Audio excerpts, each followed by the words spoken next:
And welcome to Lore and Legends of Herbs. I'm Lorraine Mappa, Programming Coordinator at Loudoun County Public Library. It's our pleasure to bring you this program and to introduce our presenter from the St. Louis Herb Society, Bruce Chalker. Bruce has a PhD in biological oceanography. He studied the growth of corals on the Great Barrier Reef and led research programs in drug discovery and development. In his second career, he was a patent attorney in Washington, D.C. Bruce is now one of the educators at the St. Louis Herb Society. Welcome. Thank you very much, Lorraine, and welcome to everyone. It's a pleasure to be here and to talk about the lore and legends of herbs. And I'm not alone. Just off my screen to the right is Annette Stowers, who's the co-chair of our Speakers Bureau program. She knows a lot about herbs, so she'll be here to help answer questions after the presentation. The Herb Society was founded in 1941, and our mission is to study the use and knowledge of herbs. We have a lot of activities. We conduct classes, adult education classes, we have an herb sale in the spring, or write publications. If you'd like to know about us, please check out our website. It's www.stlouisherbsociety.org.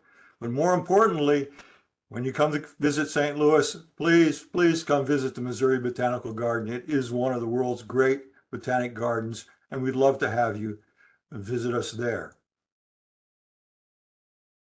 Now we're beginning to talk about the lore and legends of herbs. Our definition of an herb is any useful plant, and that gives us obviously a lot of scope. Today we're going to focus on herbs in the Mediterranean and in Western Europe. And as we all know, the world is a much bigger place than that. So please encourage everyone to look at herbs growing in other locations, and they all have their stories to tell. For the herbs around the Mediterranean, there's two really good places to go look if you'd like additional information. One is the Lore and Legend of Culinary Herbs and Spices. It's a publication of the St. Louis Herb Society. It's chock-a-block full of lore and legend. And another book, Herbs Around the Mediterranean, which we just released in February this year. It's also a great source of inspiration and ideas. That book is available through Missouri Botanical Garden Press, University of Chicago Press, Barnes & Noble, and Amazon.com. What kind of herbs are we going to talk about today?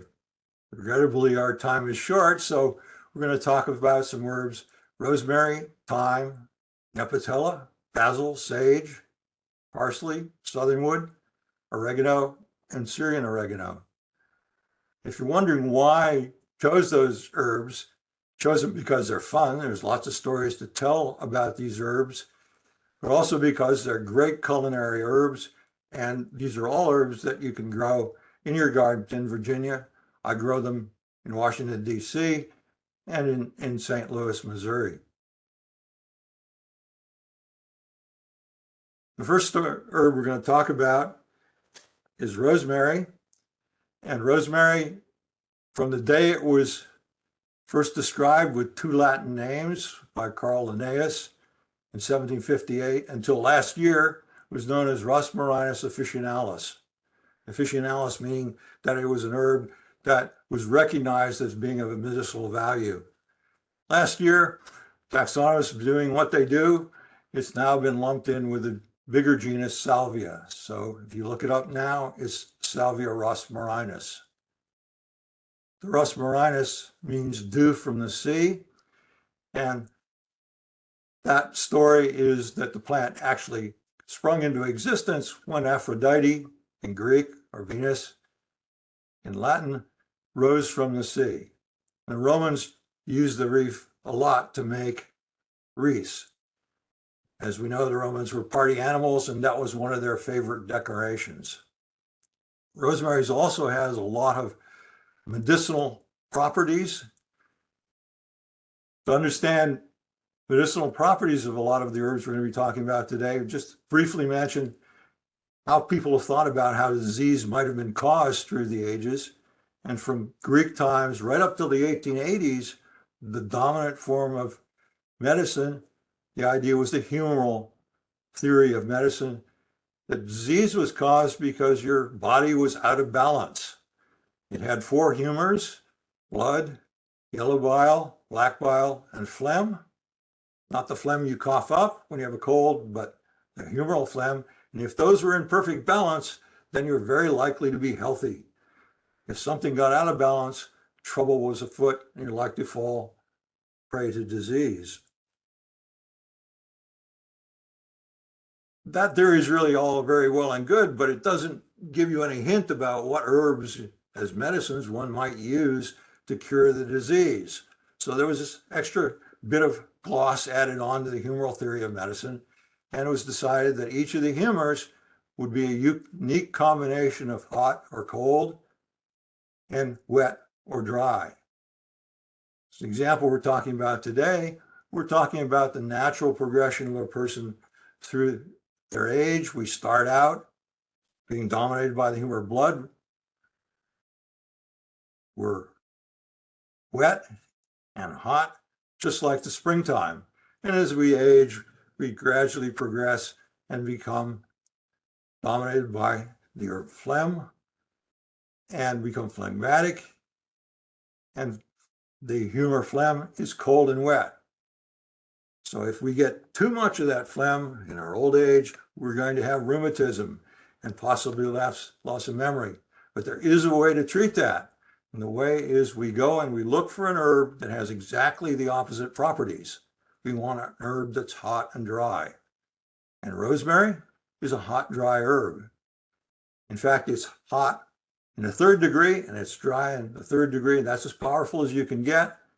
So if we are all suffering from a bit of loss of memory due to old age, or we're perhaps feeling a bit of rheumatism, the herbal theory would say we could get ourselves back into balance by drinking a nice hot cup of tea with rosemary or steeping our rosemary in white wine. It would be very beneficial to bring our humors back into balance.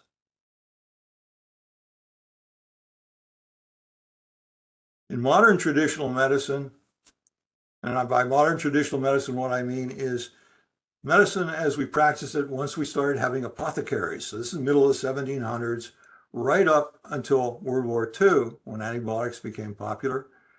Rosemary was recognized as a tonic, an astringent, diaphoretic, and a stimulant. The astringent part being that if you had bruises, small cuts and abrasions on our skin, make a tonic of rosemary, we could wipe it on the skin and it would help to heal. And that actually works because there are a lot of antibacterial compounds in rosemary. The other use for rosemary was that from ancient times up to present day, it was frequently burned along with juniper berries to purify the air in sick room and hospital wards. It makes us feel better to smell it, if nothing else. And to that extent, it certainly did work. Today, rosemary is appreciated as the herb of remembrance. And in the Victorian language of flowers, it represents friendship and fidelity. And when we talk about the Victorian language of flowers, there are lots and lots of great books you can find. I happen to like The Language of Flowers by Kate Greenway. That's first edition is 1884.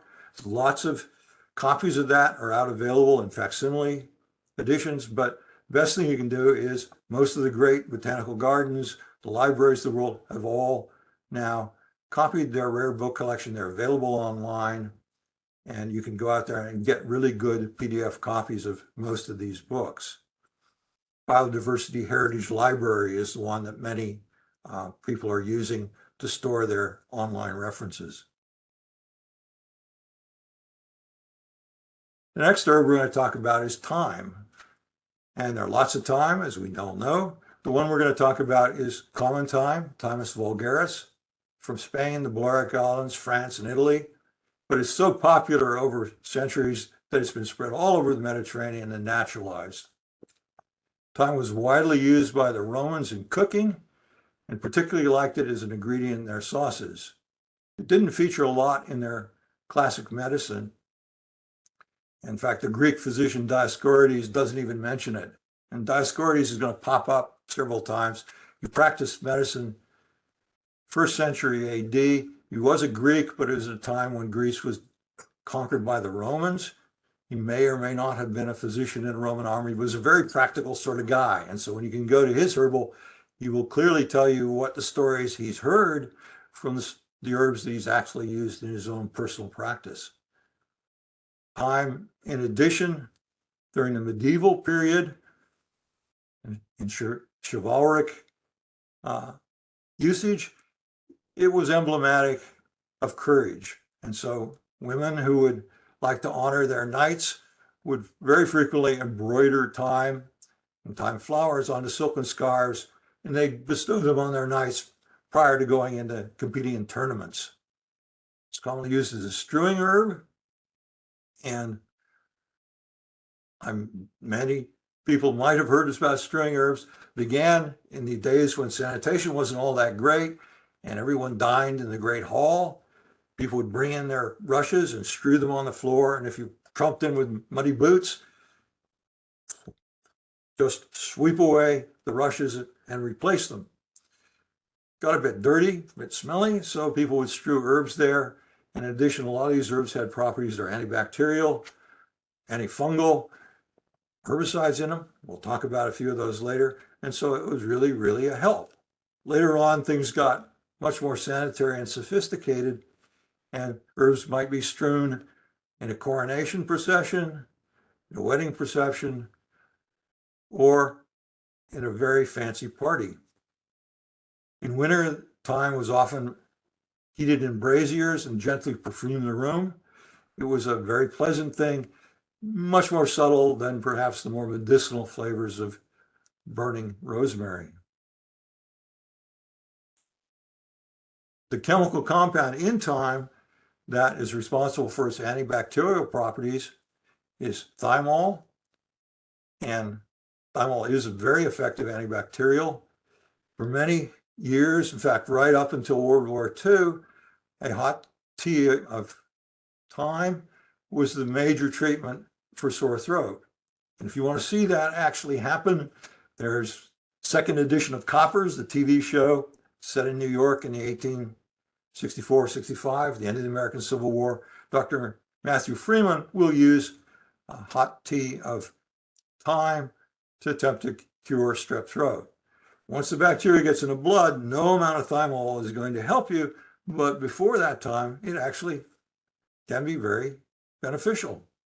In the Victorian language of flowers, thyme represents activity.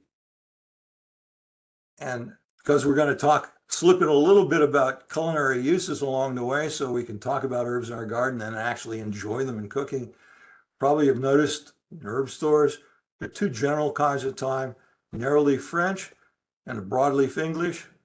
Narrowleaf French is the one that's grown commercially. So if you buy thyme in a shop, this will be what you're getting. If you grow it in your garden, the narrowleaf French, the broadleaf English, they're both equally tasty. The difference comes when they're dried. Narrowleaf French dries, the leaves get fairly hard, and it takes a long time to soften up. So they're best used in stews and casseroles, things that have time to develop the flavor. I happen to like the flavor of thyme, so I want to use it on my freshly cooked green beans. Love to have it in scrambled eggs, herb scrambled eggs at breakfast. You can't use dried narrowleaf thyme. You don't want to bite into these tough twigs while you're eating your scrambled eggs. So what the trick to do, grow your own broadleaf English style thyme, try it yourself, and then you'll be able to enjoy the flavor of thyme all year long and in every sort of food you might want to cook.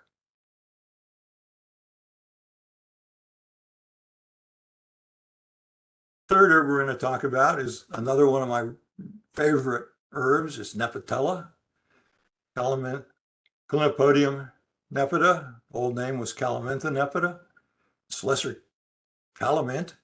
It's widely distributed in Europe, the Mediterranean region. In classic Greece, the calamints were believed to have the power to drive away serpents, and they also kept away the dreaded basilisk. And I can promise you, if you plant Nepentella in your yard, as we've done, you will not be troubled by basilisks. It works. In modern traditional medicine, that's from 1750 onward, Nepentella is diaphoretic, it's an expectorant, it's aromatic. And the expectorant, if you, a nice hot tea of Nepentella, perhaps with honey, lemon, really does make you feel better if you happen to have a heavy head cold. Widely used as a culinary herb, and particularly in Italy, North and Central Italy, Tuscany, it's traditionally used with mushrooms and artichokes and zucchinis. It has this absolutely spectacularly wonderful flavor of mint and oregano and something more that's really special. So please, you have a chance, grow it. It's available online if you're not carried by your local herb shop. It used to be carried by DiBaggio's Herb Farm in Chantilly, Virginia. Wonderful, wonderful herb farm. Unfortunately, no longer in business, but these herbs are available online if your herb stores don't carry them. In Italian, the name is Mentuccia, which is calamint, or Mentuccia romana. If you want to find recipes, there's lots and lots of recipes available. Trick is, you need to search, look, use the Italian names, Mentuccia, Mentuccia romana. Google Translator, unfortunately, doesn't know the name, so it thinks it's mentha, mint. So you got to look at the recipe in Italian, make sure it's Mentuccia, and then you translate it with Google Translator. You'll have lots and lots of recipes to work with. Next herb we're going to talk about is basil, Acamen basilicum. It's a short-lived perennial. Most of us are going to be growing basil as an annual, native to India, Asia. Basil was known to the ancient Greeks and to the Romans, but they were very, very cautious about this herb. And so for safety's sake, when they were planting it, a wise person would hurl curses at it when it was being planted in the ground just to make sure it knew its place and didn't come back to cause problems later. In classical times, it was used as a poultice to draw out the venom of snake bites, cure the stings of wasps and hornets. Does not work that way, but that was the belief. Romans did like to cook with basil a little bit, used it in flavored boiled peas. Dioscorides, again, our Greek physician, cautioned that basil was hard to digest and eating large quantities would cause dim-sightedness.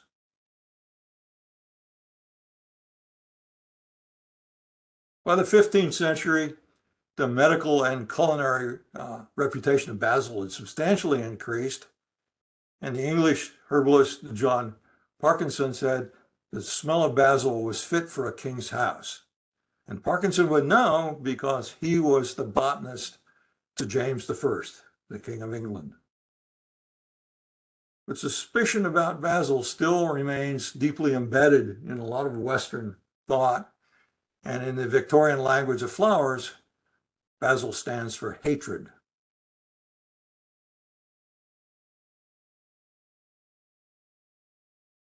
But how in the world did that basil get from India to the Mediterranean, where we like it so much today as a culinary herb?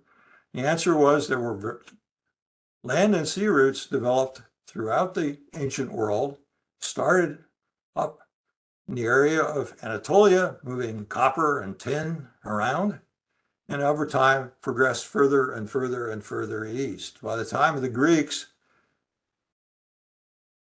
the trade routes go two ways.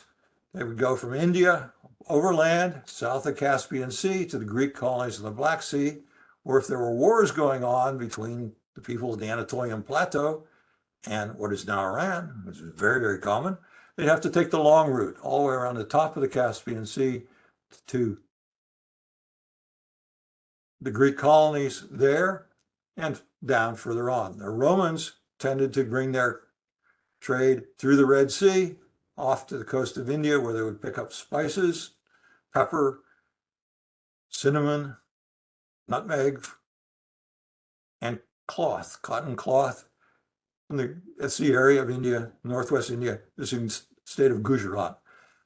And Romans loved their spices and they loved their cotton because no person with any money wandering around Rome in the middle of a hot summer wants to wear wool. So along with the cotton came spices and lots of new herbs for the Roman taste.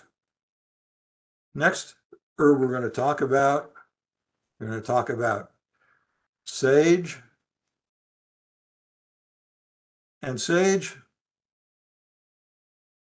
the one we're going to talk about is garden sage, perennial herb, native to the northern rim of the Mediterranean, all the way from Spain to Greece. And the Latin name of the genus comes from the Latin word salvare, which means to save. And of course, the Romans thought very, very highly of sage as a benefit to human health. And a lot of the Roman authors have phrasing as something to the order of, why should a man die when sage grows in his garden? You ate enough sage, your humors would stay in balance, and all would be well. Around the 10th century, the Arab physicians basically saved much of Western literature by copying the ancient Roman and Greek texts after Rome fell, the barbarians in the West, and they elaborated upon the physical properties of a lot of the medicinal herbs, and they had an even higher opinion of sage than did the Romans and the Greeks, and they thought that sage could prolong life almost to the point of immortality. The catch is it had to be properly administered, and there was a lot of debate about just what that might be.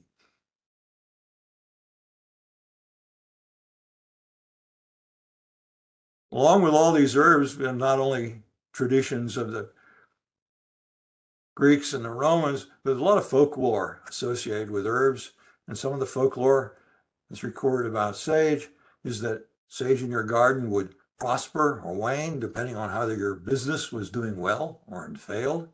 And it was also said that sage was a plant that would grow vigorously in any garden where the wife ruled the house. In traditional medicine, recently, this is from 1750s onward, sage is used as a tonic and a carminative. Tonic, meaning it improves your general health. You have a nice tea with sage in it. Carminative, meaning it reduces or eliminates flatulence. In the Victorian language of flowers, sage represents domestic virtue.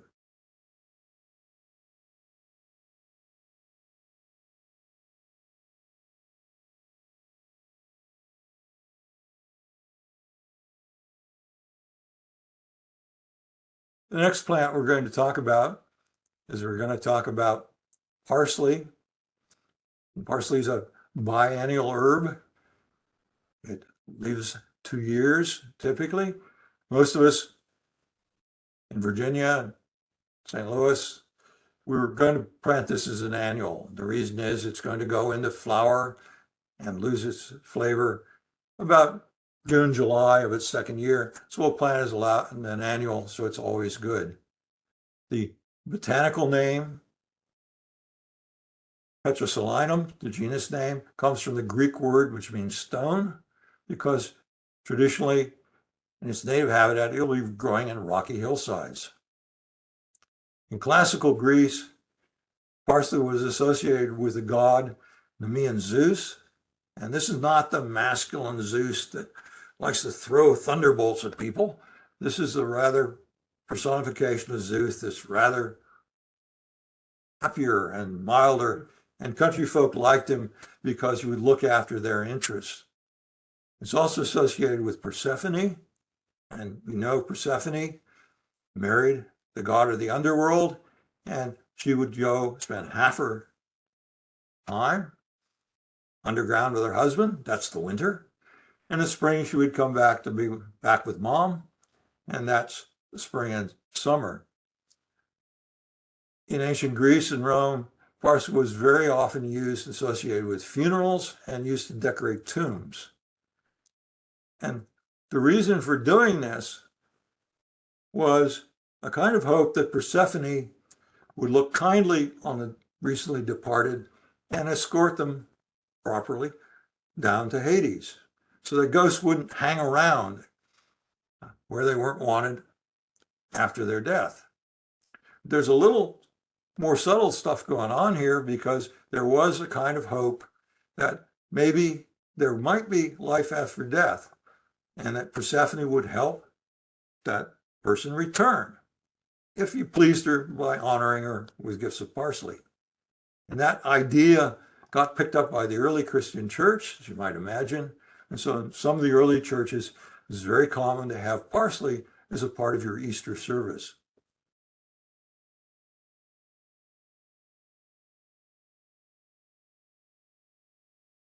A little side note, slip in, if you go on the internet, there's lots and lots of nifty stuff. It's great for leads, but there's a lot of stuff that's not correct.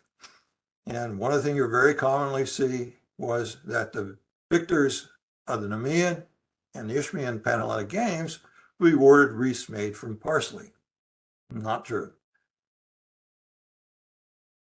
And if you're thinking back, oh, well, the Panhellenic Games took place, they got wreaths of laurel. That was only at the Olympic Panhellenic Games. One of them, there were two others, Nemea and the Isthmus of Corinth. And the wreaths that were awarded to the victors in Nemea and the Isthmus of Corinth were made of wild celery. And it's not the celery that we buy in the grocery store that has a thick petiole, looks like a stalk. That celery didn't come into Europe until the middle of the 1600s. Up until that time, parsley was used, was leaf parsley. And it's very, very popular. It's making a comeback now, so you can buy leaf parsley. Parcel is one of the popular kinds of leaf parsley. You can plant it in your garden, and it's really, really fun stuff to have. If you want to check out some of the things that are happening and you see these little squibbits of stuff on the internet, it really is possible to go and check out the scientific literature, the social literature. A lot of that stuff's posted. It's https://scholar.google.com. A lot of these publications are there. It's astonishing how much good stuff you can find. Can't remember the name of the site, just Google Scholar, and it'll get you to a link. And you can get this literature yourself and check out some of these great stories. Parsley was used by sauce and to make banquet crowns by the Romans. As you've noticed, the Romans were really big on sauces. In modern traditional medicine, the seeds, leaves, and stem are used to satisfy complaints of stomach, the kidney, and the liver.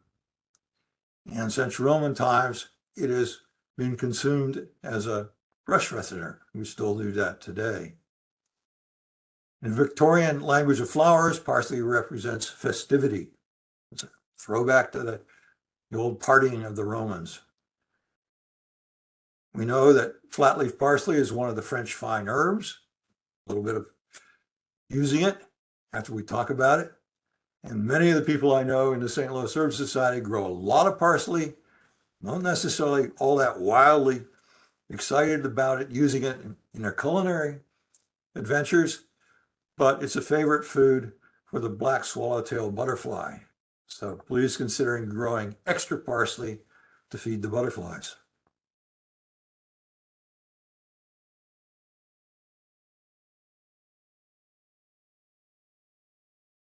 Now I'm going to talk about another one of my favorite herbs. This is southernwood. It's one of the wormwoods. It's perennial, native to Spain, Yugoslavia, the Baltic states. It has a very long history of cultivation, and the cultivars in the field have very different flavors.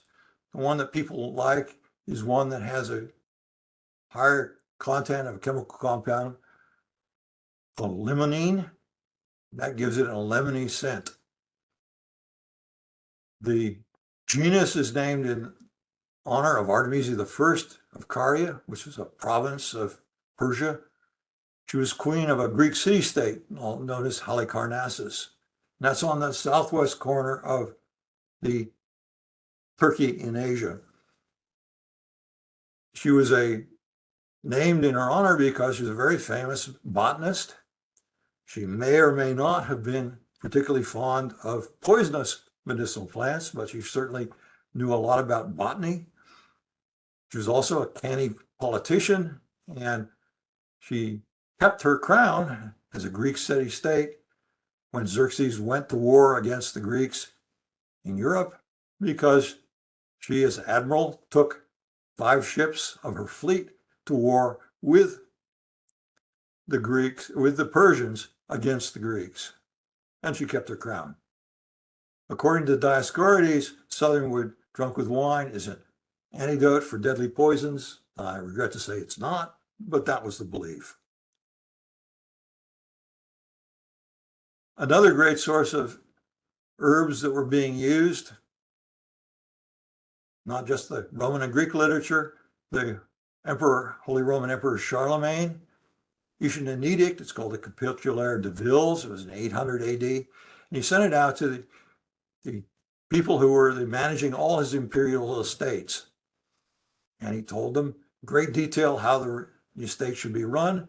The most interesting part is the very, very end, a list of 80 plants that he said should be grown in every one of his imperial estates. And southernwood was one of those important plants. The lore and legend of southernwood is just enormous. I'm going to talk about a couple things of its personalities. In one aspect of its personality, it has the ability to promote human sexuality. It's not an aphrodisiac. It's something very much more subtle than that. So in medieval times, if a young woman married into a well-to-do household and the domestic staff of that household thought she was a really nice person, they would like to welcome her into their family, it was customary for them to take a sprig of southernwood and tuck it under the mattress of the marital bed on the day of the wedding.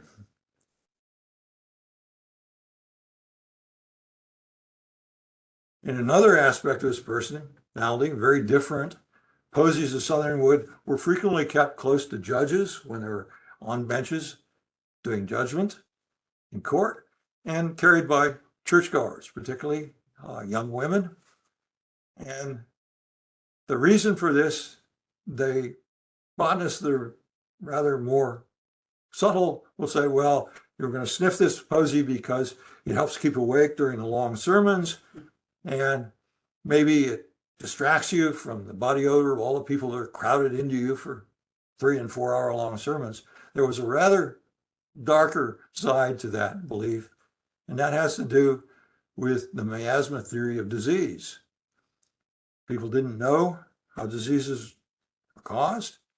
So from Greek times up until the 1880s, when the germ theory of disease became accepted, it was generally believed that disease, really serious diseases like cholera and plague and typhus, were caused by invisible miasmas in the air.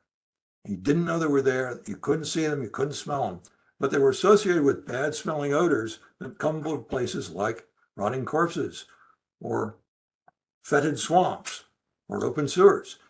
And those bad smells would give you a hint that maybe there was a miasma lurking in there carrying one of these diseases. But if you could sniff your posy in church and smell lemon from your southernwood, you knew that the bad odors and the miasmas were not there. And so our churchgoer sniffing our posy walked out would know that it's unlikely that she would be struck down by cholera that she'd acquired from the miasma in that church on that day. Judges did a similar sort of thing because they were worried about typhus, jailhouse fever, and all these smelly convicts coming up for judgment before the bench. And if you could smell the lemon smell, then you would probably escape that court session alive. In medieval Europe, southernwood was often used as strewing herb. Again, like thyme. And in this case, it had an extra benefit because not only does it release the pleasant lemon smell, but it's full of a chemical compound called linalool, and it's very effective against fleas and cockroaches. And it has many of the chemicals. It's almost a smorgasbord of good stuff. Antibacterial compounds and antifungal compounds. Makes it a wonderful strewing herb.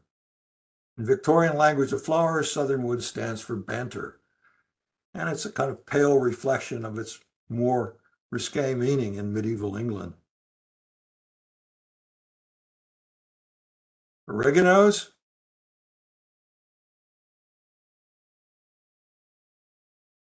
There are lots and lots of different oreganos. The oreganos that we're going to talk about today are perennial herbs, Oreganum vulgar, native to Northwest Africa, Europe, the Middle East, all the way to India. And in the original Greek, oregano means joy of the mountain. And it's another one of these herbs. It's thought to have a gift to people of ancient Greece, a gift from the goddess Aphrodite. It was believed to encourage good luck, good health, symbolize joy, hence the name in Greek. And for the slightly more pessimistic, you could plant it around your home to ward off evil spirits. In his book, De Materia Medica, Dioscorides recommended a decoction that is a very strong tea. You could use it then, pour it into your bath water, and it would help relieve itching and mange, jaundice. And to a certain extent, that really works. I'll show you in the next slide why that works. He also stated that a decoction drunk with wine was suitable for people bitten by wild animals. And that's a lot less likely to work.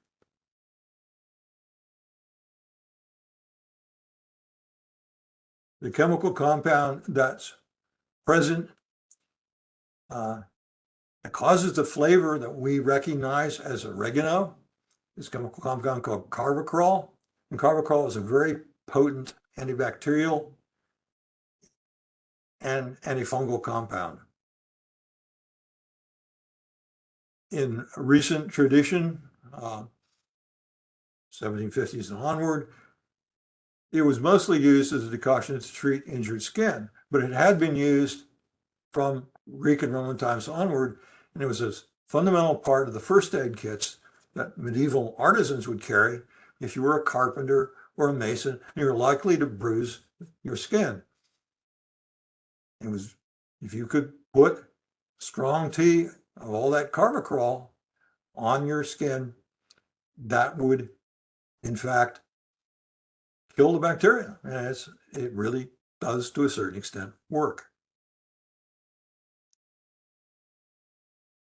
There's another herb, we'll mention it very, very briefly at the final end, called pink savory. Grows wild on rocky hillsides throughout the Mediterranean. It also has a huge amount of oregano flavor in it, chemical compound carvacrol. In that case, it's so strong that teas made from that carvacrol were used to wash out the inside of old wine barrels and disinfect them so they can be ready for reuse. The carvacrol does work. Unfortunately, in Europe, a lot of the oregano that's present does not have high concentration of carvacrol. The herb tastes slightly bitter, has no medicinal value. And that's why oregano was not used as a culinary herb or medicinally by the Anglo-Saxons. Crummy oregano native to England. There is a solution. So how do we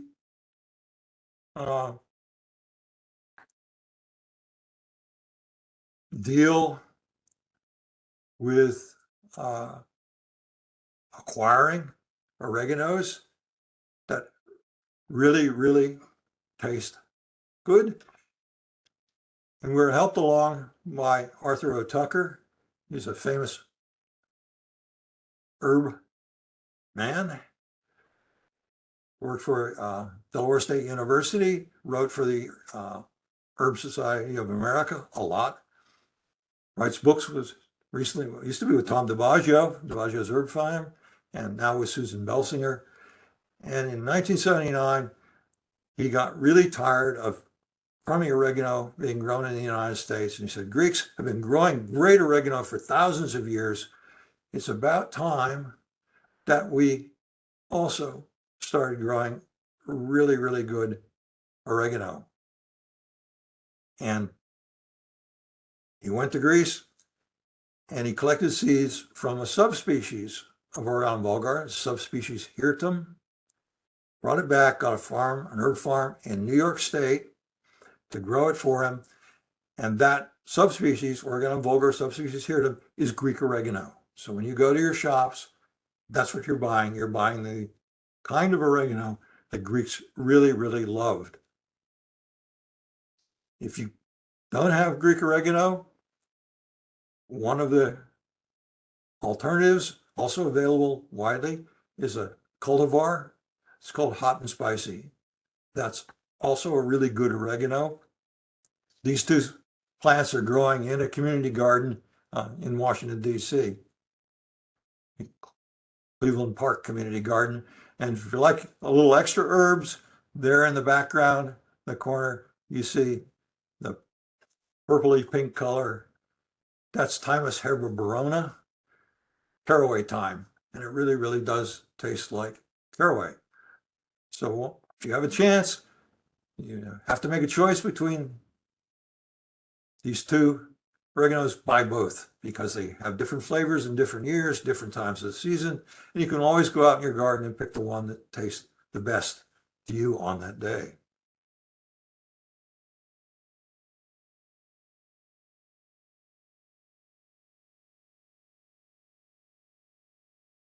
The last herb I'm going to talk about today is Syrian oregano.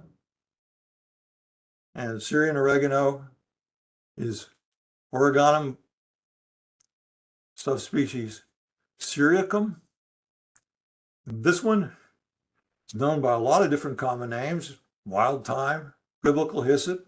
It's native to Cyprus and the Levant being the countries around the eastern rim of the Mediterranean. It's one of the herbs that has part of a collection of similar things. In Arabic and in Hebrew, we have the wonderful collective noun, a group of small number of similar sorts of things. In Arabic, this herb is known as zatar. And in Hebrew, it's known as azov. The Bible will mention azov a number of times.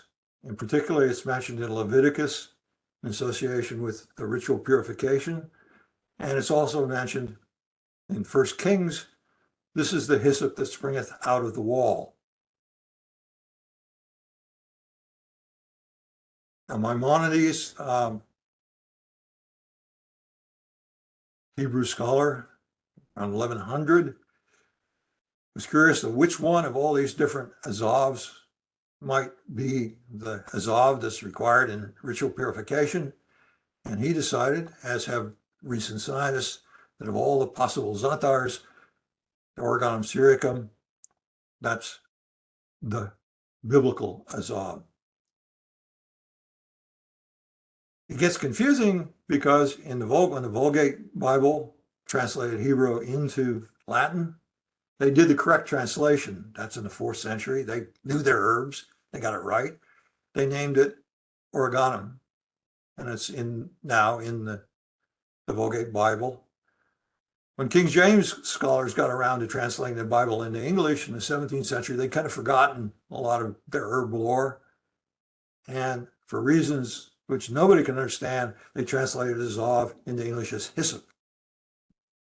And hence in modern, when you distinction between hyssop, Hyssopus officinalis, and biblical hyssop, which is Oreganum syriacum.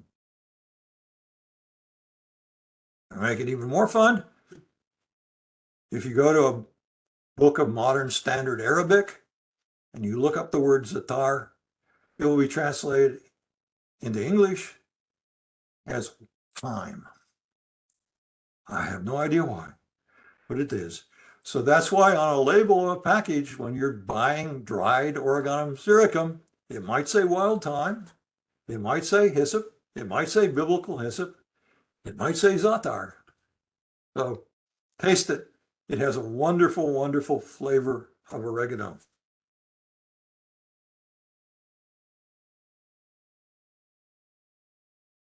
But it makes a good point to talk about some of the herbs like our oregano and thyme. And in the wild, they don't always taste like they taste when we grow them culinarily. So any species of oregano out in the wild hillside, if you go out there, there'll be a patch that tastes like oregano. There'll be a patch that tastes like thyme, one that tastes like turpentine, one that tastes like linalool, this chemical compound that you maybe don't know a lot about.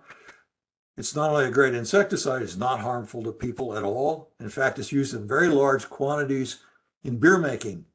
And it has a tendency, as a woodsy taste, it harmonizes the bitters in highly hopped beers. So in the old days, when people had to gather their own medicines, they would know to go up on the hillside to which patch to go with. You wanted a medicinal herb, you needed the turpentine, you wanted the flavor of oregano, you wanted the flavor of thyme. You could treat your illness by going to exactly the same herb at a different place on the hillside and collecting it and using it and getting the desired medicinal effect. Now we mostly see just one herb that somebody has picked for us to grow. Now that's why it's really, really fun to go out and taste our herbs and try to get back to the really good flavored ones.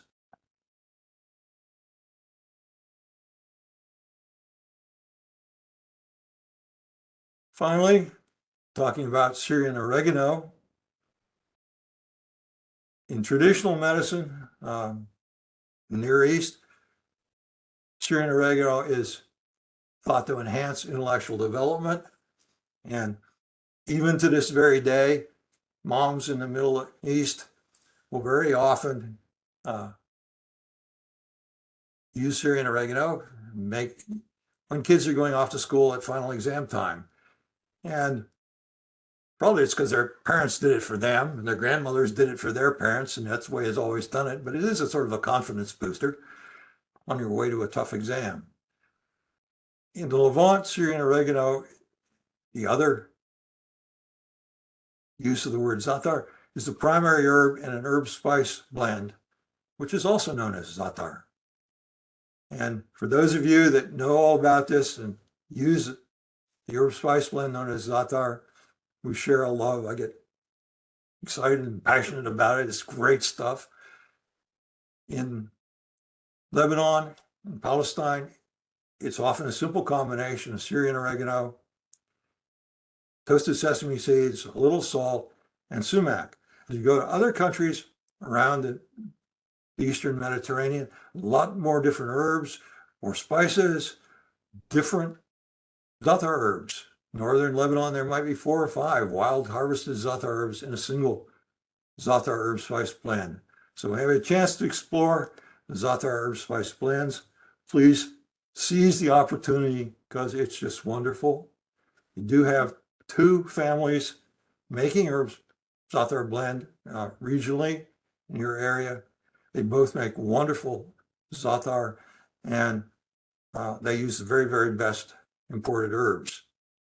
So it's available. The good stuff is out there and it can be obtained. Last little footnote, and Syrian oregano can grow in Virginia as a perennial. It hates to have damp roots in winter. It really, really hates to have damp roots in spring. So grow it where it's really well drained. And if you can grow lavender, then Syrian oregano will, like all the other Mediterraneans, will do just fine. Last point for our culinary adventure. If you're start getting into growing the za'atar herbs, you might want to try some of the others. Pink savory, spike thyme, cone-headed thyme.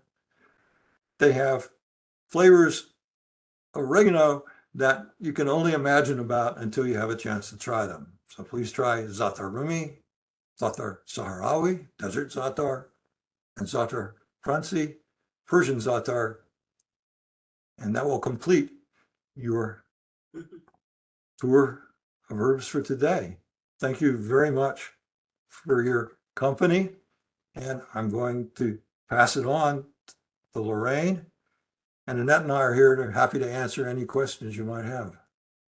Thank you so much, Bruce. That was really informative and fascinating.